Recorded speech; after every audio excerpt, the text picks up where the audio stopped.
इंसान हूँ तो जो मन करे वो पूछ लीजिए। पढ़ने की कोई उम्र होती है क्या? मैंने तो समय पे पढ़ाई पूरी कर ली। इसके स्टूडेंट को लेने की ज़रूरत नहीं है यूपीएससी में। और ये बात मोदी जी को नहीं लगी थी, ये बात मनमोहन सिंह जी को लगी थी। हम कह रहे हैं कि हम लोग जिम्मेदारी से बोलने की कोशिश करते हैं, लेकिन हम आपके सामने बैठे हुए हैं, यहाँ आपने पोस्टर लगाया है तो इसमें आप पाकिस्तान का नक्शा तो लगा ही सकते हैं ना। आपके लिए बाएं हाथ का काम है तो लगा दीजिएगा, हम क्या कर लेंगे, आपका क्या बिगाड़ लेंगे, बाद में नहीं देख लेंगे। सवाल ये है कि वहाँ पे सवाल का ही हम जवाब दे रहे हैं। वही आप यहाँ पे घोषणा नहीं हुई थी, आपका कहना है। एक गुट का कहना है कि वहाँ पे घोषणा हुई थी घोषणा, मान लीजिए तो आरोप पत्र क्यों नहीं है? ये सवाल हमसे पूछेगा कि दिल्ली पुलिस से पूछे। आज के समय में बोलना ही क्रांतिकारिता है, और आप पत्रकार हैं तो आप ये बात बहुत अच्छे से समझ रहे होंगे। तो हमारे लिए बोलना आसान है। मैं आपके टीवी चैनल में बैठ करके बोल रहा हूँ, मन होगा तो एडिट कर दीजिएगा, लेकिन हम बोल रहे हैं। बोलना इतना आसान बात नहीं है, बोलना भी आज के समय में एक क्रांतिकारी काम हो गया है। सर, बहुत ईमानदारी से आपको बताते हैं, हम लोग जहाँ पैदा हुए हैं और जहाँ से अपनी ज़िंदगी की शुरुआत की है, लाइफ को प्लान नहीं कर सकते हैं। लाइफ जो परिस्थिति पैदा करती है उससे सिर्फ जूझ सकते हैं, क्योंकि हर मोड़ पे ये लड़ाई है। मान लीजिए झोला लेके घर से निकले हैं और स्टेशन पे रिजर्वेशन कराया है, अपनी सीट पे जा कर के बैठने का सोच रहे हैं, पहले से 10 आदमी वहाँ बैठा हुआ है और आप कुछ नहीं कर सकते हैं, आप उन्हीं के साथ बैठ करके आपको आना पड़ेगा। तो ट्रेन से जो यात्रा शुरू होती है वो फिर जो है दिल्ली स्टेशन पे जब आप बाहर निकलेंगे तो कोई आएगा और तिरंगा जैसा एक स्टिकर लगा करके 10 रुपये आपसे वसूली कर लेगा, मांगेगा नहीं, आपका वसूली कर लेगा। फिर ऑटो वाला जो है किराए में आपको ठग लेगा, देख के ही आप लगेंगे कि आप बिहार से आए हैं, तो 100 की जगह इससे 200 वसूल लो, वो हो जाएगा। फिर आप जब जाएंगे किराएदार के तौर पे एक मकान मालिक के पास, तो वो आपसे फिर उसी नज़र में देखेगा, कहाँ से आए हो? बिहार से आए हो, चलो उधर जाओ, उधर खड़ा रहो। मतलब पैसा हम ही दे रहे हैं, हमारे पैसे से वो जिएगा, उसके बाल बच्चे शौक मौज हमारे पैसे से करेंगे, लेकिन एहसान ऐसे जताएंगे जैसे वो हमारे ऊपर कोई उपकार कर रहे हों। तो ये ज़िंदगी से जूझने की आदत सी हो गई है। जेएनयू भी नहीं सोचे थे कि कभी जेएनयू पहुँचेंगे, जीवन की परिस्थितियाँ जो है वो जेएनयू पहुँचा दी। और जेएनयू जब पहुँचे तो थोड़ा रिलैक्स हो गए थे कि चलो देश की बेस्ट यूनिवर्सिटी में एडमिशन हो गया है, आराम से पीएचडी करेंगे, पीएचडी करने के बाद जो है बाहर तो नौकरी पड़ी हुई है, जा कर के नौकरी ले लेंगे। लेकिन समय बीतता गया और ये एहसास हो गया कि ये मामला इतना आसान लेकिन नौकरी मतलब उस वक्त जब बिहार से निकले थे तो यूपीएससी करने आए थे। अच्छा, यूपीएससी करने आए थे और उसके लिए हमने बड़ी तैयारी की थी। एन मौके पे सरकार को लगा कि सोशल साइंस के स्टूडेंट को लेने की ज़रूरत नहीं है यूपीएससी में, और ये बात मोदी जी को नहीं लगी थी, ये बात मनमोहन सिंह जी को लगी थी। इसीलिए हमने कहा कि सरकार किसी की भी रही हो, जब हमारे साथ गलत हुआ तो हम चिल्लाए, उस वक्त भी चिल्लाए हमने। तो जो हमने पढ़ाई की थी यूपीएससी के दौरान ऑप्शनल के लिए, उसी बेसिस पे हमको लगा कि हमको एकेडमिक्स की तरफ जाना चाहिए। Then I have decided to give the entrance exam of appear in the entrance exam of JNU, और हम एंट्रेंस एग्ज़ाम दिए और जो पढ़ा हुआ था उसकी बेसिस पे टॉप कर गए और एडमिशन हो गया। और एडमिशन हो गया तो यही सपना था कि पीएचडी कंप्लीट करने के बाद किसी यूनिवर्सिटी को ज्वाइन करेंगे और पढ़ाएंगे। लेकिन इसी बीच में जो यूनिवर्सिटी में होता था तो उसमें जो हमारे सवाल थे, उन सवालों को लेकर के हम भी प्रोटेस्ट में शामिल होते थे। शामिल होते होते पॉलिटिकल कॉन्शियसनेस बनते बनते वहाँ के लोगों को पसंद आया, चुनाव लड़े, प्रेसिडेंट बना दिया। प्रेसिडेंट बन गए तो मोदी जी को अच्छा दिन लाने का सवाल भूल करके हमको लगा कि इन स्टूडेंट्स को जेल में डालना ज़्यादा ज़रूरी है, तो उठा करके जेल में डाल दिए। जेल से बाहर निकल करके आए तो वो लोग सोचे होंगे कि डर जाएगा, घबरा जाएगा, अपना जो है माफ़ी मांग लेगा, चुप हो जाएगा। ये तो सीखे ही नहीं है, माफ़ी कहाँ से मांग लेंगे, जो किए ही नहीं है वो बात स्वीकार कैसे कर लेंगे। तो हमने अपना पोजीशन रख दिया। तो बीजेपी के लोग कहने लगे कि हम लोग कांग्रेस के कहने पे बोल रहे थे। तो हम ये सवाल पूछते हैं कि जब कांग्रेस के खिलाफ बोल रहे थे तब क्या आपके कहने पे बोल रहे थे? तब भी तो अपने कॉन्शियसनेस से बोल रहे थे। तो जो कॉन्शियसनेस हमको मिला है वो हमारी एजुकेशन की वजह से मिला है, और वो एजुकेशन हम जनता के टैक्स के पैसे से हासिल किए हैं। तो आप जिसके चंदे पे जीते हैं आप उसके लिए पॉलिसी बनाते हैं, हम जिनके टैक्स के पैसे पे जिए हैं हम उनके सवालों को लेकर के लड़ते हैं। इतनी सी बात है। वो इसको राजनीति कहते हैं, हम इसको अपने हक की लड़ाई कहते हैं। यही अंतर है कि बिना सोचे समझे किसी व्यक्ति के ऊपर एक एलिगेशन लगा दिया जाता है। और ये बात कोई ऐसा नहीं है कि कोई साधारण व्यक्ति ने बोल दिया, देश के गृह मंत्री ने बोल दिया कि हाफिज सईद से इन लोगों का रिश्ता है। अब मान लीजिए कि उनकी बात सही है 1 मिनट के लिए, अगर मेरा रिश्ता हाफिज़ सईद से है तो आप मुझे खुला कैसे छोड़ दिए हैं? उल्टे आप हमको पुलिस सिक्योरिटी दे करके पूरा देश में घुमा रहे हैं। लालू प्रसाद यादव आपका विरोध कर रहे थे तो वो जेल में हैं, और कन्हैया कुमार बाहर कैसे घूम रहे हैं? पुलिस सिक्योरिटी कैसे उनको मिल रहा है? और यदि ऐसा नहीं है, हाफिज़ सईद से मेरा रिश्ता नहीं है, तो आपने किस आधार पे ये बात कही? आपको देश से माफ़ी मांगना चाहिए, आपको ये बात नहीं बोलनी चाहिए। मेरा नाम मैंने बार बार कहा है, मेरा नाम अगर कन्हैया अंबानी होता तो मेरे ऊपर ये आरोप नहीं लगता, क्योंकि मैं एक ऐसे परिवार से ताल्लुक़ रखता हूँ जिसके बारे में आप कुछ भी कभी भी बोल दीजिए। जो कमज़ोर व्यक्ति है उसके ऊपर आप कोई भी आरोप मत दीजिए, आपको पता है कि वो कुछ कर नहीं पाएगा। लेकिन मेरा ये मानना है कि इस देश में कमज़ोरों की संख्या ज़्यादा है। जिस दिन हम कमज़ोरों को इकट्ठा कर लेंगे उस दिन इनकी ताकत ख़त्म हो जाएगी और हमारी ताकत आ जाएगी। पूरा का पूरा जेएनयू के ऊपर जो एलिगेशन है उसके पीछे एक क्लास कॉन्शियसनेस काम कर रहा है। जेएनयू एक ऐसी यूनिवर्सिटी है जहां आज भी 120 रुपये में पढ़ाई होती है।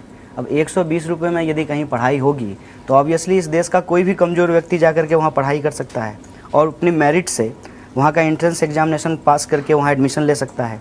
मैंने भी एंट्रेंस एग्ज़ाम दिया और एंट्रेंस एग्जामिनेशन में मैंने टॉप किया था।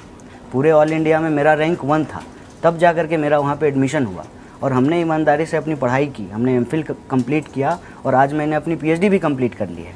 लेकिन ये जो कमज़ोर लोग आकर के पढ़ लें, जो समाज के दबे कुचले लोग हैं वो आकर के पढ़ लें, तो आखिर होटल में प्लेट कौन धोएगा, रिक्शा कौन खींचेगा? ये क्लास कॉन्शियसनेस तो हमेशा होता है। ये महाभारत के काल में भी था कि द्रोणाचार्य ने एकलव्य को शिक्षा देने से क्यों मना किया? क्यों जो है अर्जुन को वो धनुष सिखाएंगे और एकलव्य को नहीं सिखाएंगे? और एकलव्य यदि अपने दम पे सीख लेगा तो उसका अंगूठा काट लेंगे। तो ये तो प्रोसेस चलता है। देश में पहली बार जब एजुकेशन बिल लाया गया बिहार असेंबली में, तो हमारे यहाँ के एक महाराज थे, दरभंगा महाराज, उन्होंने कहा कि ये आप क्या कह रहे हैं कि सबको शिक्षा देंगे, सब स्कूल जाएगा तो हमारी खेत में बकरी कौन चराएगा? ये ऑफिशियल स्टेटमेंट है, रिकॉर्डेड डॉक्यूमेंट है ये। तो आज पब्लिक फंडेड एजुकेशन के ऊपर जो अटैक है वो अटैक इसलिए है ताकि सबसे पहले तो उसका लैंड जो है वो कैप्चर किया जा सके। अब दिल्ली जैसे शहर में 1000 एकड़ की ज़मीन है जेएनयू के पास, वहाँ पे मॉल बनेगा, वहाँ पे होटल बनेगा, यूनिवर्सिटी होने की क्या ज़रूरत है? लेकिन ऐसा लगता है कि जेएनयू का जो मतलब जो स्टेटस है, जेएनयू की जो एक वहाँ की हैसियत है, तो उसको कम करके इस तरह का वहाँ कुछ होगा? वो कम कर नहीं पाते हैं ना। अब इतना वो जो है 1 साल बदनाम किए कि जेएनयू ख़राब जगह है, ख़राब जगह है, और फिर उसी साल जो है जेएनयू को बेस्ट यूनिवर्सिटी का राष्ट्रपति पुरस्कार मिल गया। हम क्या प्रोड्यूस कर रहे हैं उससे हमारी पहचान है। हम अच्छा रिसर्च प्रोड्यूस कर रहे हैं, हमारे यहाँ से लोग IAS IPS बन रहे हैं, अच्छे एकेडमिशियन बन रहे हैं, अच्छे पॉलिटिशियन भी बन रहे हैं। इनको भी बोलने में जो है अब शर्म आ रही है कि इनकी जो रक्षा मंत्री हैं वो जेएनयू की प्रोडक्ट हैं, वहाँ से पढ़ करके आई हैं। जो अलग अलग राज्य के, गुजरात के चीफ सेक्रेटरी वो जेएनयू से हैं, जहाँ आपका गुजरात मॉडल ये बोल रहे हैं। तो ये किसी यूनिवर्सिटी का जो विरासत है, जिसने उसका जो कंट्रीब्यूशन है सोसाइटी में, उसको इस तरीके से वो नज़रअंदाज नहीं कर सकते हैं। मैंने पीएचडी बिल्कुल अपने समय पे ख़त्म की है। हर किसी को पीएचडी करने में इतना ही समय लगता है। उल्टे यूरोप में और अमेरिका में पीएचडी करने में लोग 7 साल लगाते हैं, हमने 5 साल में अपनी पीएचडी ख़त्म की है। और जो सवाल पूछ रहे हैं उनके सवाल का स्वागत करते हुए मैं उनको एक और सवाल देता हूँ कि मैंने 30 साल में पीएचडी कर ली, मोदी जी 35 साल में एमए किए, उस पर को लोग सवाल क्यों नहीं पूछते हैं? तो चूँकि मैं एक साधारण इंसान हूँ तो जो मन करे वो पूछ लीजिए, लेकिन जिससे सवाल पूछना चाहिए उससे आप घबरा रहे हैं, उससे आप सवाल पूछ नहीं रहे हैं, क्योंकि उससे सवाल पूछेंगे तो आपको नौकरी से निकाल दिया जाएगा, आपके ऊपर हमला हो जाएगा, गौरी लंकेश की तरह आपकी हत्या हो जाएगी, डॉक्टर दाभोलकर की तरह आपकी हत्या हो जाएगी। तो कमज़ोर आदमी से तो कोई भी सवाल पूछ लेगा, लेकिन सवाल पूछने की हिम्मत वहाँ दिखानी चाहिए ना, जब सामने में कोई ताकतवर इंसान हो। वहाँ तो कोई सवाल पूछ नहीं रहा है। देश बहुत मज़ेदार है सर। इस देश में जो है लोग गांधी की बुराई करते हैं, हम कन्हैया कुमार क्या है उसके सामने में? हम तो कुछ भी नहीं हैं। हिस्ट्री जज करेगा आपको कि आप क्या किए हैं। अब हमारे यहाँ देख लीजिए, लालू प्रसाद यादव जी के बारे में बहुत कुछ बोला गया, लेकिन आज हिस्ट्री जज कर रहा है ना कि क्यों वो जेल में है। वो यदि तालमेल कर लेते बीजेपी से तो बहुत अच्छा आदमी होते। वो आडवाणी की रथ नहीं रोकते तो बहुत अच्छा आदमी होते। और वो जो है डेवलपमेंट नहीं किए, कोट एंड कोट, पुल के नीचे लाइट नहीं लगाई, तो जो है बिहार को पीछे लेकर के चले गए। लेकिन बिहार के जो बहुजन लोग हैं उनको जो उन्होंने स्वर दिया, ये बात अब उनको पता चल रही है ना। मछली को पानी की कीमत तब पता चलती है जब मछली पानी से बाहर आता है, तब उसको पता चलता है कि पानी क्या होता है। स्टूडेंट मूवमेंट के भीतर आइडियोलॉजिकल डिफरेंसेज होना एक बात है, लेकिन स्टूडेंट मूवमेंट को ही अटैक करना, मैं समझता हूँ ये तो एक बहुत ही दूसरे दिशा में बात को ले जाने वाली बात है। इसलिए मैं इस पे ना दुखी होता हूँ, ना मैं इस पे जो है अपनी कोई बात रखता हूँ, ना डिफेंस में कुछ बोलता हूँ। मुझे बस एक ही बात का भरोसा है कि जो मैं कर रहा हूँ, अगर मैं सही कर रहा हूँ तो हिस्ट्री जो है हमको सही साबित करेगी, अगर मैं गलत कर रहा हूँ तो हिस्ट्री हमको जो है गलत साबित करेगी। ये तो क्या है सर कि जब माँ के पेट में होते हैं तभी आपके साथ शुरू हो जाती है। किसको पोलियो का टीका मिलेगा और किसको नहीं मिलेगा ये तो सरकार ही निर्धारित करती है ना। अगर सबके लिए फ्री पोलियो का टीका नहीं होता तो आज गरीब लोगों के जो मतलब गरीब लोग हैं उनकी बीबी को या उनको टीका नहीं मिलता और उनका बच्चा पोलियोग्रस्त पैदा होता, तो आपके पैदा होने से पहले राजनीति आपके साथ शुरू हो जाती है। फ़र्क यही हुआ है कि अब हम राजनीति समझने लगे हैं कि हमारे साथ कैसे राजनीति होती है। अब एक एग्जाम्पल आपको बता देते हैं, इसको समझिएगा, फिर मैं आपके वर्जन 1 और वर्जन 2 के सवाल पे आऊँगा। कि मेरे घर में 16 लोग जो है एक्सटेंडेड फैमिली में वो आर्मी की नौकरी करते हैं और हमारे ऊपर क्या आरोप है कि हम आर्मी के ख़िलाफ़ बोलते हैं। रियलिटी क्या है कि आर्मी के एक जवान ने, बीएसएफ के एक जवान ने कहा कि दाल में सिर्फ पानी ही पानी है और जो है नारायण की तरह जो है दाल ढूंढते हैं, ऐसे करके खोजते हैं तो दाना मिलता है। वो आज जो है नौकरी में नहीं है, उनको नौकरी से निकाल दिया गया। ये है रियलिटी। जितने भी वीरता पुरस्कार पाने वाले लोग थे उनके बच्चों के लिए एजुकेशन का स्पेशल फंड होता था जिसको घटा दिया गया है। परमवीर चक, शौर्य चक, ये सारे अवार्डी जो है उनके बच्चों के एजुकेशन का बजट कम कर दिया गया है। सेमथ पे कमीशन लागू होने के बाद आर्मी के जवान हैं उनका वेतन बढ़ा नहीं है, उनका वेतन घट गया है। क्योंकि जो इनकम स्लैब है वो इनकम स्लैब नहीं बढ़ाने की वजह से क्या हुआ है कि उनको इनकम टैक्स ज़्यादा देना पड़ रहा है, नतीजा उनको पेमेंट कट करके मिल रहा है। ये उनकी रियलिटी है। जो शहीद हैं उनकी फैमिली का कोई रिहेबिलिटेशन नहीं है। मेरे एक भाई साहब इंसर्जेंसी में शहीद हुए, मैं जानता हूँ कि मेरी भाभी के साथ क्या हो रहा है, मेरे भतीजे के साथ क्या हो रहा है। तो ये हमारी रियलिटी, हम जानते हैं कि मेरे पिताजी किसानी कर रहे हैं और इस देश में 12,000 किसान आत्महत्या कर रहे हैं और जो किसानों को बीमा देने वाली कंपनी है उसको 10,000 करोड़ का मुनाफा हो रहा है और किसान के बच्चे जो हैं वो सीमा पे शहीद हो रहे हैं और मोदी जी कह रहे हैं कि नोटबंदी करने के बाद आतंकवाद ख़त्म हो गया। तो ये अब हम समझते हैं और ये हम पहले से ही समझने लगे थे, ऐसा नहीं कि सिर्फ अब समझे हैं। अलग अलग समय में जब समझ रहे थे तो अपनी कैपेसिटी में उसका विरोध कर रहे थे। अब इसमें जो है एक आपको अलग तरीके का माहौल इसलिए दिखेगा कि 9 फरवरी के वक्त जेएनयू को एक मीडिया अटेंशन मिला, फिर वो पूरा का पूरा एपिसोड चला। खाली वक्त था ना सर, सपोज कीजिए कि देश में उस वक्त चुनाव हो रहा होता तो आप कवर करने के लिए जाते, खाली स्लॉट था, मीडिया भी क्या करती, कुछ मसालेदार मिल गया था, अब कवर कर लिया। अब बोला कि इसमें क्या है, कुछ भी दिखा दो, क्या कर लेगा। अंबानी थोड़ी है कि हमारा जो है पैसा रोक देगा या जो है हमारे सीनियर जो है एडिटर को निकलवा देगा, ऐसा तो है नहीं। कन्हैया कुमार क्या कर लेगा, हम मतलब 10 आदमी लेकर ज़्यादा से ज़्यादा आपके ऑफिस के सामने प्रोटेस्ट कर लेंगे, आपका ऐड थोड़ी बंद कर देंगे, सरकार थोड़ी हैं हम, वो तो अमित शाह बंद कर देंगे, ये उनके हाथ में है। ये जो मॉनिटरिंग है उसमें हम कमज़ोर लोग हैं, कुछ जवाब तो दे नहीं सकते हैं। मसाला बहुत अच्छा है, नेशनलिज्म बिक रहा है ना, देश के नाम पे लोग कजारिया टाइल खरीदेंगे, देश की मिट्टी से बना है, पता नहीं बाकी टाइल जो है किस मिट्टी से बनता है, आप देखिए ना। तो ये जो मार्केटिंग हुई है रिलीजन का, आर्मी का, नेशनलिज्म का, इसमें सरकार में जो बैठे हुए लोग हैं उनको फ़ायदा है। और इसको लेकर के अगर कोई पंचिंग बैग मिल जाए कन्हैया कुमार टाइप से जो लाल सलाम बोलता है तो कन्हैया कुमार को जेल में भी डालेंगे, इसकी आइडियोलॉजी को क्रिमिनलाइज भी करेंगे और पूरे देश के भीतर जो भी बोलेगा उसको एक लाइन बोल देंगे कि ये अर्बन नक्सल है।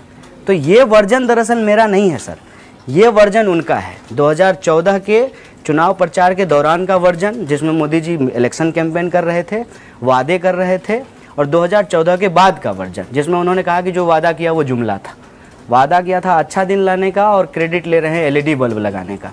तो ये आपको देखना पड़ेगा ना कि 4 महीने पहले जो कंपनी बनी है उसको राफेल का डील कैसे मिल गया। वर्जन हमारा नहीं बदला है सर, वर्जन हमारा वही है। हम लोग जो हैं बहुत साधारण लोग हैं सर। मेरे नाना जी जो हैं वो स्वतंत्रता सेनानी रहे हैं, मेरे एक्सटेंडेड फैमिली में लोग स्वतंत्रता सेनानी रहे हैं। हमारे गांव को जो है बिहार का बारदोली कहा जाता है। 1942 में हमारे गांव के बहुत सारे लोग जेल गए थे और रेल जो ब्रिटिशर्स के द्वारा रेल की पटरी लगाई गई थी उसको उखाड़ दिया था। बिहार के स्वतंत्रता आंदोलन के इतिहास में हमारी फैमिली का नाम है। तो हम शुरू से ही भारत माता की जय बोलते रहे हैं। लेकिन ये जब नेशनलिज्म का खेल खेला गया, नेशनलिज्म के नाम पे जो खेल खेला गया उसको समझ गए कि अच्छा हम भारत माता की जय बोलेंगे, ये हमारी इच्छा है, हम बोलेंगे, लेकिन हम भारत माता की जय नहीं बोलते हैं, ये प्रोपेगेंडा करके आप नाथूराम गोडसे की जय बोलेंगे। ये समझ में आया और आप जो है राम का नाम लेकर के नाथुराम का मंदिर बना देंगे, ये हमको समझ में आया। जय श्री राम बोल करके हे राम को बोलने वाले को गोली मार देंगे, ये हमको समझ में आया। तो हमने उसको अपने तरीके से काउंटर किया है। जहाँ तक सवाल में ये है कि आपने उस नारे का विरोध नहीं किया, मैं हमेशा से कह रहा हूँ कि मैं उस नारे का खिलाफ था। एक पर्चा बतौर प्रेसिडेंट हमने निकाला था जिसमें स्टूडेंट यूनियन की तरफ से उन नारों को क्रिटिसाइज किया था। संबित जी जो है, आप उसी प्रवक्ता का नाम ले रहे हैं, वही सबसे खाली हैं, रोज़ शाम को मिल जाते हैं। वो जो है पेपर दिखाते हैं, वो पेपर जो उनके फेवर में हो या वो हिस्सा वो पढ़ करके सुनाते हैं जो उनके फेवर में हो। अभी जो कोर्ट से हमको एक्यूटल मिला है वो पेपर दिखाते हैं, वो पेपर दिखाते हैं कि हमने जो पर्चा निकाला था कि नहीं, ये जो अगर नारेबाजी हुई है तो वो नारेबाजी जो है वो गलत हुई है, वो पेपर कभी दिखाते हैं? हमारे जैसे जो लोग हैं जो मेन लैंड से आते हैं, मेन स्ट्रीम जो पॉलिटिकल इशूज़ है उसके साथ जुड़े हुए हैं। मान लीजिए मैं कम्युनिस्ट पार्टी ऑफ इंडिया का मेंबर हूँ, तो कम्युनिस्ट पार्टी ऑफ इंडिया एक राष्ट्रीय पार्टी है ना। एक राष्ट्रीय पार्टी को आप इंटरनेशनल कह रहे हैं, तो फिर वो राष्ट्रीय पार्टी कैसे है? चुनाव आयोग ने जो है उसको राष्ट्रीय पार्टी होने का दर्जा क्यों दिया है? कुल 7 ही राष्ट्रीय पार्टी है ना इस देश में, उसमें से कम्युनिस्ट पार्टी ऑफ इंडिया है। तो ये जो प्रोपेगेंडा है, उस प्रोपेगेंडा को हम बहुत अच्छे से समझते हैं कि नारेबाजी का बहाना करके कुछ ऐसा जो है रचा जाए ताकि हमारे असली सवाल को डाइवर्ट कर दिया जाए। उस दौरान हमारे लिए ये अफजल गुरु और नारेबाजी ये इम्पोर्टेंट नहीं था। उस दौरान हम लोग आंदोलन में थे कि जो पीएचडी स्कॉलर का फेलोशिप बंद किया गया है उसको न सिर्फ चालू किया जाए, उसको बढ़ाया जाए। साथ ही साथ रोहित वेमुला का जो इंसिडेंट हुआ था, तो justice for Rohit Vemula movement हम लोग चला रहे थे। सवाल हमारा ये था, नारेबाजी का बहाना करके उसको कहीं और डाइवर्ट करके पहुंचा दिया। आप जो बोल रहे हैं वो ठीक है कि जो पॉलिटिकल पार्टीज़ है, जो सरकार में है पार्टीज़, वो प्रोपेगेंडा कर रहे हैं, लेकिन जो स्टूडेंट मूवमेंट से अब बाहर आ रहे हैं, जैसे आप है, शैला रशीद जैसे लोग हैं, आपको नहीं लगता कि ये जो आप जैसे अब जो नेता बनने जा रहे हैं वो लोग थोड़ा जिम्मेदारी से कम बात करते हैं? कुछ भी स्टेटमेंट मार दिया, आपका आर्मी वाला स्टेटमेंट हो, उनका गडकरी जी वाला स्टेटमेंट हो, और थोड़ा जिम्मेदारी से बात करना चाहिए, क्योंकि स्टूडेंट्स आपके तरफ देखते हैं। ट्वीट डाल दिया, कुछ बोल दिए, ये नहीं होना चाहिए। नहीं, देखिए मैं तो कोशिश करता हूँ कि मैं जिम्मेदारी से ही बात करूँ, लेकिन आपको वो जिम्मेदारी पूर्ण बात पहुँची है कि नहीं पहुँची है हमको नहीं मालूम। आपको पता है कि इस देश में अभी फेक न्यूज़ की क्या हालत है। तस्वीर हमारी होगी, स्टेटमेंट किसी और का होगा, और ये सब टेम्पलेट बना करके चल रहा है। तरह तरह के जो है फेक न्यूज़ हैं, कुछ भी चला देते हैं। कौन सा आपको वायरल सच, ये आप ही लोगों का जो है वो प्रचार है ना। जब कहा गया कि हम 11 बार फेल हो गए हैं, और ये कहने वाले जो है कोई साधारण व्यक्ति नहीं है, तथाकथित सेलिब्रिटी हैं, उन्होंने ये बात कह दी। अब बताइए कोई पीएचडी में 11 बार कैसे फेल कर देगा? आप जो कह रहे हैं कि हमने आर्मी के खिलाफ बोला है, ये पूरी तरह से प्रोपेगेंडा है, और आपको इसको जज करना चाहिए। अगर हम आर्मी के खिलाफ कुछ बोलते तो हम जेल में होते। ऐसा नहीं है कि कोई किसी के खिलाफ कुछ बोल देगा और उस पर जो है कानून का राज नहीं है, उस पर कानून की कार्रवाई नहीं होगी।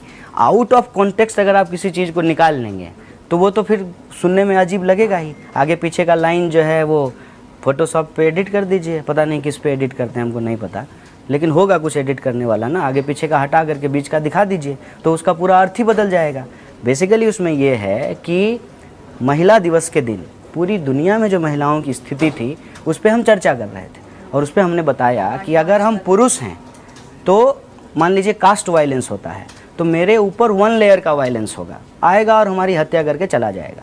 लेकिन अगर हम महिला हैं तो मारने से पहले हमारे साथ बलात्कार होगा, तो हमारे साथ 2 बार वायलेंस होगा ना। उस कॉन्टेक्स्ट में हमने कहा कि रुवांडा में, जो अफ्रीका का एक देश है, 1 लाख महिलाओं के साथ एक साथ बलात्कार किया गया। ये क्यों किया गया? आखिर हमको अगर चिढ़ाना हो तो मेरी माँ की गाली क्यों दी जाती है? ताकि क्रिमिनलाइज किया जा सके, टेरराइज किया जा सके। और उसमें हमने कहा कि सिक्योरिटी फोर्सेज के ऊपर भी महिलाओं के साथ अत्याचार करने का आरोप है, और ये हम नहीं बोल रहे हैं, ऐसा नहीं हम बोल रहे हैं, ये सुप्रीम कोर्ट कह रही है। सुप्रीम कोर्ट ने इस पे जो है ह्यूमन राइट कमीशन को डायरेक्शन दिया है। अभी जो है आफ्सपा को लेकर के जो रिपोर्ट आई है उस पे जो है अभी आया है ना, सब लोग बोल रहे हैं ना कि आफ्सपा ख़त्म करना चाहिए। इसके 2 व्यूज़ हैं। बहुत सारे एक्स आर्मी ऑफिशियल्स ने कहा कि इससे हमारी आर्मी डिस्करेज हो जाएगी, अब सुप्रीम कोर्ट को ऐसा नहीं करना चाहिए, ये बोल रहे हैं ना।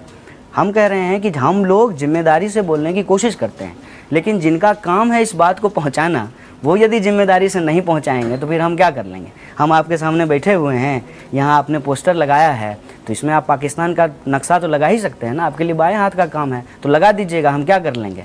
आपका क्या बिगाड़ लेंगे?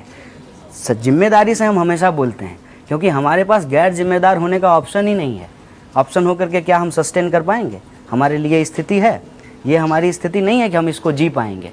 तो जो लोग गैर जिम्मेदारी से इस काम को पहुंचा रहे हैं लोगों के बीच में गलत तरीके से, उनको आइडेंटिफाई करना जरूरी है। हम लोग एक्चुअली फेक न्यूज के शिकार हैं, लेकिन हमारी लड़ाई सच्ची है। करने का हाल तो आपको पता है, आप बता सकते हो क्या हुआ था उस दिन? देखिए, सबसे नहीं आपको भी पता हो सकता है। नहीं, आप तो वहाँ पे थे। मैं बता देता हूँ, मैं सब बात का जवाब दे दूंगा। मैं प्रधानमंत्री थोड़ी है कि आपसे पहले सवाल ले लिए और जवाब बाद में देंगे। आमने सामने आप पूछ रहे हैं, आपसे हम सवाल लिखवा लिए हैं क्या? नहीं है ना, लिखने का सवाल नहीं है। तो आप वहाँ पे थे तो ठीक है, चलिए बोलिए। माझा कट्टा है, बोलिए। कोई चौधरी की इंटरव्यू थोड़ी ले रहे हैं, मोदी जी का सवाल पहले से पूछ लेंगे। देश में जो हो रहा है उसको समझिए सर। सबसे पहली बात, जब घोषणा हुई मैं वहाँ नहीं था। एक भी एविडेंस होता, मैं आपको बता रहा हूँ कि जब घोषणा हो रही हो और मैं वहाँ होता तो मैं जेल में होता, क्योंकि मेरे ऊपर जो आरोप लगा। उस वक्त कहाँ थे? मैं अपने हॉस्टल में था। हाँ। जब 2 ग्रुप में लड़ाई हुई, हाँ। सिक्योरिटी फोर्सेस के बाद वो हो चुका है। हाँ। जिस घोषणा की आप बात कह रहे हैं, अगर वो हुआ है तो हुआ है कि नहीं आपको पता है? अगर वो हुआ होता, इसको भी समझ। आपको मालूम है कि आप तो हॉस्टल में थे, हॉस्टल और आप मैदान में कि कितना अंतर था दोनों में? 2 किलोमीटर का अंतर। 2 में तो आप वहाँ पे नहीं थे? मैं वहाँ पे नहीं था। 1000 एकड़ की यूनिवर्सिटी है, मतलब बहुत बड़ा है सर, ठीक है। 1000 एकड़ की यूनिवर्सिटी है, मैं 2 किलोमीटर दूर हमारा हॉस्टल है। जब सिक्योरिटी फोर्स ने कहा कि 2 ग्रुप में लड़ाई हो गई, आकर के छुड़ा दीजिए, क्योंकि मैं प्रेसिडेंट था तो मेरे कहने पे शायद लोग झगड़ा नहीं करते, तब मैं वहाँ पहुँचा हूँ। अगर मैं पहले से वहाँ मौजूद होता तो एक बात जान लीजिए, मैं प्रेसिडेंट यदि नहीं भी होता, यह मैं बार बार कह रहा हूँ, एक कॉमन सिटीजन होने के चलते मैं ये घोषणा नहीं होने देता। ये गलत बात है। लेकिन ऐसी घोषणाएं दी गई थी क्या? मतलब देखिए, इसको लेकर के 2 ओपिनियन है। ABVP के लोग आज भी कह रहे हैं कि वो घोषणा दी गई, और जो लोग ऑर्गेनाइजर जिनको कहा जाता है, उन्होंने कहा कि हमने ये घोषणा नहीं दी कभी भी। लेकिन अभी जो करंट स्टेटस है, तो पुलिस इस पर चार्जशीट करती, कोई चार्जशीट नहीं है इस पर। मेरी बात आप समझ रहे हैं? तो मुझे तो यही वाला वर्जन सही लगेगा ना, कि घोषणा नहीं दी गई। अगर घोषणा दी भी गई है, 1 मिनट के लिए मान लीजिए, तो आप होंगे तब तो कुछ करेंगे, और इसमें प्रेसिडेंट होने या नहीं होने का सवाल नहीं है। आप इसको ऐसे मत समझिए कि गांव में चोरी हो गई और मुखिया को जेल में डाल देंगे, ऐसा नहीं है। अगर मैं कॉमन सिटीजन भी होता तब भी मैं उसमें इंटरवीन करता, लेकिन मैंने बतौर प्रेसिडेंट भी इंटरवीन किया। जब मेरे ऊपर यूनिवर्सिटी ने 10,000 का फाइन किया था, तो यूनिवर्सिटी ने यही लिखा कि आप ड्यूटी बाउंड नहीं थे, ठीक है। तो हमने कहा कि हम ड्यूटी बाउंड नहीं थे, तो आप ड्यूटी बाउंड थे वाइस चांसलर साहब, देश के प्रधानमंत्री ड्यूटी बाउंड थे।